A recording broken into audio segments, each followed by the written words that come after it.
in the society. Societies are full of people who are manipulators only and only. I don't know. I thought I will start by thanking the organization for inviting me, but I don't know whether I should thank them or curse them.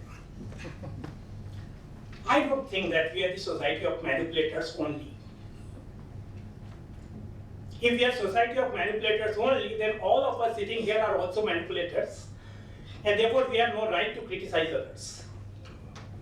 To think that I am only the honest person and understand academics, and all others are manipulators who are not in this conference room, absolutely wrong rubbish. I don't believe in that. Here we are not to define what is accreditation and what is ranking.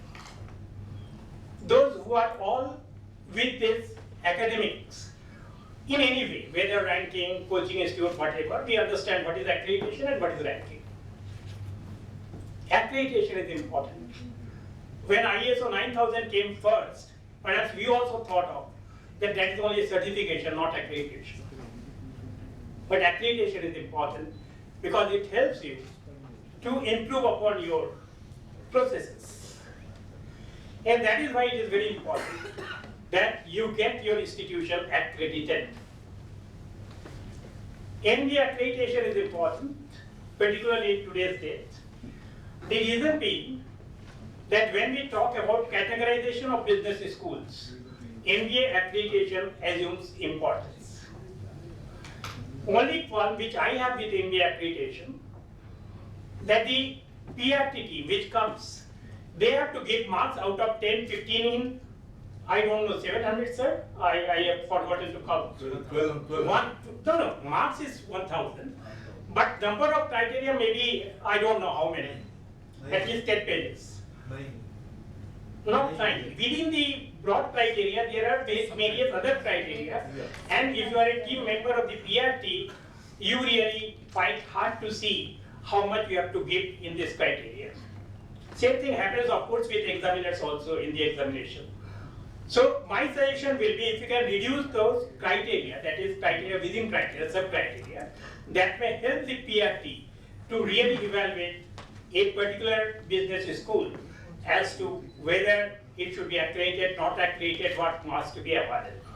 So that is the only problem I have with the NBA accreditation. Otherwise, I feel it is a very good initiative, very good effort, and it should be made mandatory. And while you accredit NBA, you don't have the authority to close down the business schools or engineering colleges.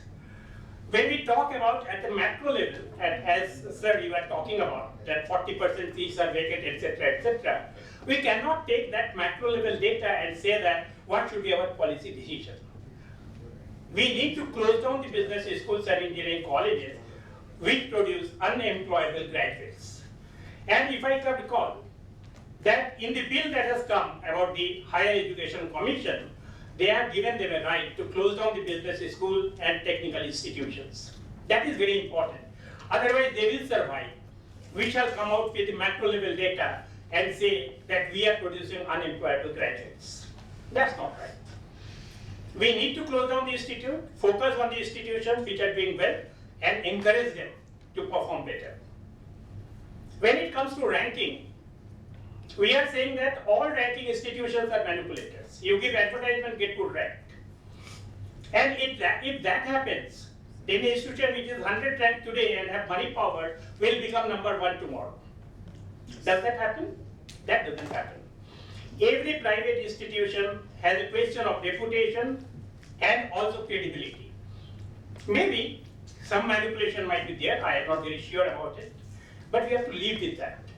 Because without ranking, you cannot provide information about the institutions and how they are performing. Whether they are essential evil or not, I don't know.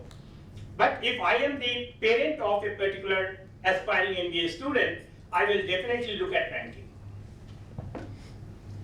Now it happens, as in this room we are talking that everyone is manipulator. Quite possible government also thought that private sector are manipulators. That is what happens in India, of course, in many occasions. You look corporate and they are being harassed, if I read newspapers. And therefore they started NIRF ranking. So there is no manipulation. Can we say bureaucracy is not manipulator because they are IAS officers, and only those who are not IAS are manipulators? I don't know how we can make that kind of distinction. NIRF has huge problem because that is one instrument through which MBA is trying to achieve two purposes. One is capacity utilization, because you are calculating based on the sanctioned intake and not the actual intake. And therefore you are trying to say that you are penalized in ranking because you are unfilled seats. Is that right? Are you not misguiding the students, MBA aspirants? Because actual performance in academics as well as research depends on what is the actual batch size, what is the actual faculty size, what is their research is all about. But you calculate taking the denominator as the sanctioned intake. That's not right. And therefore, to me, NIRF is also really misguiding the students and the parents rather than guiding them. To my mind, we have to live with the ranking. And if you feel that a particular magazine or business newspaper is manipulating, boycott them. At least who are sitting here should boycott them. And if you say that what we are producing in the business school is absolutely nonsense, unemployable, then why the recruiters are coming for placement in those institutions for last 30 years? That means they are getting some benefit out of the business school graduates. Maybe there is churning at the initial stage. Because as a young person, we always feel that the environment is vindictive and not meeting our aspirations. That does not show that business schools are producing only rubbish graduates. After all, they're employing, there are many graduates of business school occupying very high positions. Therefore, I believe accreditation and ranking both are important, and don't believe that all are only manipulators. Thank you very much. Very candid view, and more or less I agree with you.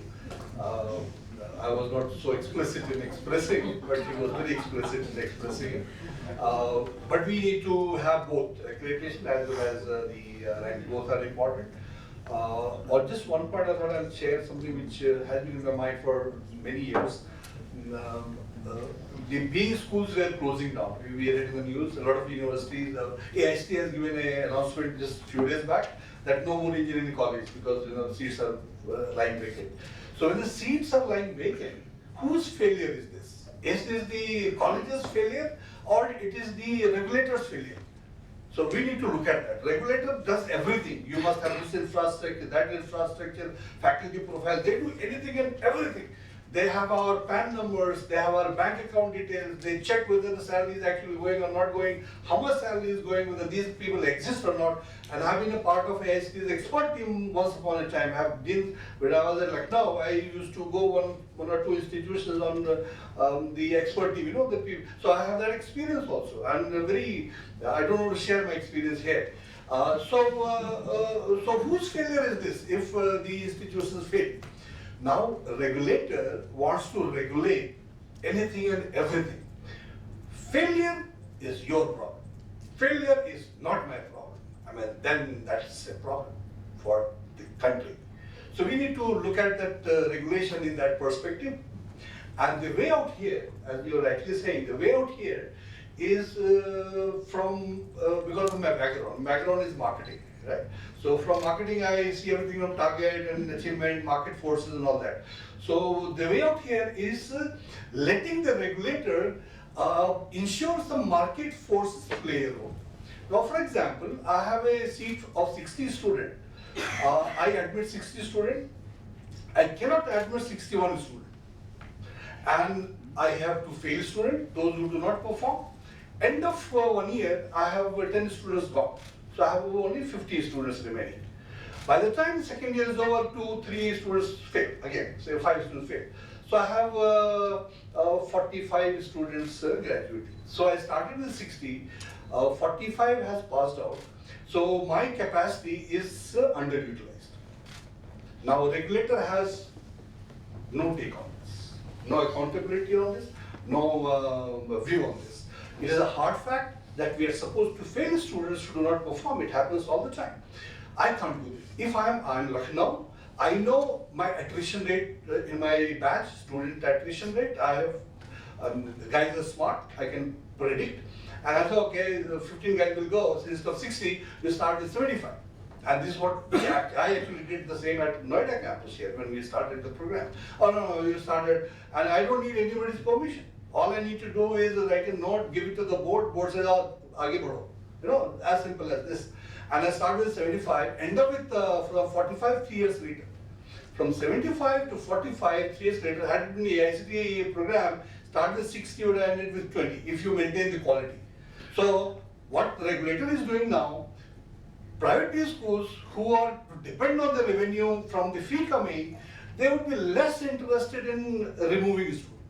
So the regulator's policy is forcing poor quality in evaluation in anything and everything.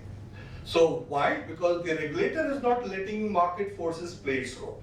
If the market forces is allowed to play its role, if I am said by the regulator that you cannot have more than 60 students graduating, I give you permission for 60, no more than 60 to graduate. And I evaluate you on this. If you 61 guys is graduating, it can happen because I'm not able to fail that many students. So next year, you have to graduate 59 students.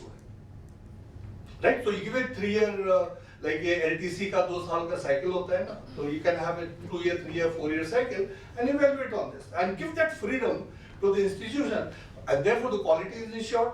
The failure, so the institutions are now working very hard to ensure the guys are staying there, they get good jobs and revenue is also coming. So give some space for institutions to play. We are not letting that happen. So we should learn something from the US, the way they regulate institutions. We are typically in a license Raj system that I tell you what you will do, you cannot deviate this way, that way. If there is a malperformance, it's your problem. Now regulators should shy away from this. And the entire problem is happening because the regulator got nothing to do with this. So that's why we have these institutions who get permission. I don't know say how the institution get permission. Why would they get permission? I've seen institutions who don't have a loo. A toilet does not exist. And this guy has got a permission. How is that happening? No market forces. You go to a mall have a 5-star quality loos. There is no regulator saying you have to have 5-star. Yet they have it. Why? Because of market forces. So we should understand the current times where the environment is changing. We should let the market forces play a role, give some space to institutions, and the institutions have enough caliber. Human beings have tremendous capacity, that's what I believe. You let that